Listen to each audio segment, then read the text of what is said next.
हमारे साथ इस वक्त मौजूद हैं डीपीओ एबटाबाद हारून रशीद खान साहब।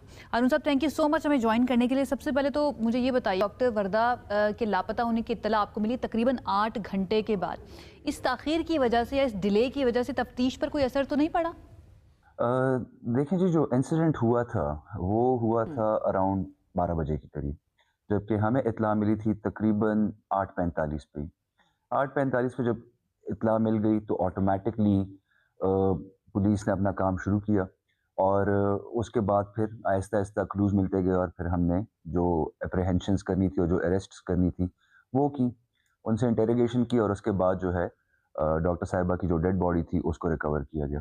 तो एज़ सच तफ्तीश जो है इट्स एन ऑनगोइंग प्रोसेस। अच्छा, उसके हारून ऊपर साहब कोई थोड़ा सा इतना बताएं खास कि पहला सुराग पुलिस को किस तरह से मिला कि भाई यही लोग इन्वॉल्व हैं, और कौन सा यानी ऐसा ब्रेक थ्रू था जिसने केस का रुख जो है वो तब्दील कर दिया? जब हमने इस रिदा खातून से इनिशियल क्वेश्चनिंग की तो इन्होंने ये बताया कि इन्होंने सिर्फ अपनी दोस्त डॉक्टर वर्दा को पिक किया डीएचक्यू से और उसके बाद उनको जुदून प्लाजा में उन्होंने ड्रॉप किया। ठीक है।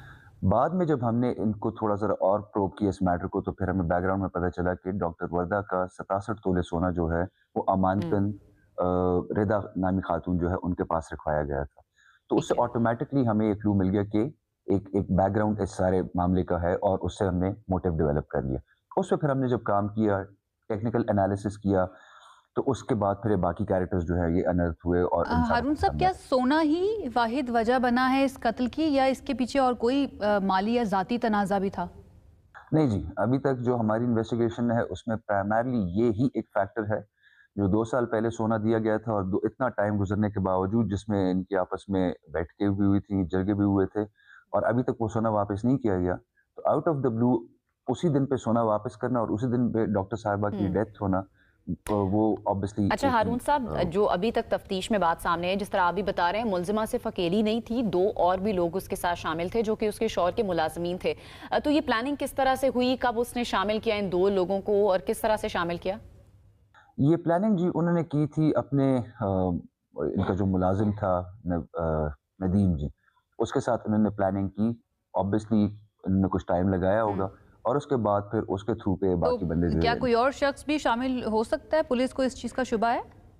ये it's an ongoing process of investigation जी। ठीक है। प्राइमरली जो अक्यूज्ड थे जिन्होंने एक्चुअली सारा स्कीम या प्लॉट बनाया था और जिन्होंने सारा काम किया था, वो तकरीबन सारे अरेस्ट हो चुके हैं। अभी एक बंदा जो है अच्छा, बकाया है। किसी भी केस में हारून साहब सीसीटीवी फुटेजेस का बड़ा रोल होता है, और कई केसेस हैं जिसको अंजाम तक पहुंचाया इन फुटेजेस ने।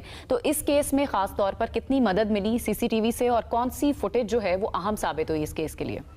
प्राइमरली जो सीसीटीवी फुटेज जिसने हमें मदद दी वो ये थी कि डीएचक्यू के बाहर डॉक्टर वर्दा जो थी वो रिदा नामी खातून जो थी उनकी गाड़ी में बैठी और उसके बाद फिर जब ठीक हमने आगे ट्रैक किया तो और हमें सीसीटीवी फुटेजेस नहीं मिली, बट इससे ही हमने आगे सारे प्रोसेस को आगे है। चलाया और फिर जब टेक्निकल एनालिसिस के साथ मैच किया तो हमारे पास क्लूज डेवलप हो गए फिर। अच्छा, जो जिन लोगों ने साथ दिया है रिदा का ये कत्ल करने में, क्या उनको माली लालच भी दिया गया था या फिर ज़बरदस्ती उनको भी शामिल किया गया इस जुर्म के अंदर? पुलिस ने इस बात की?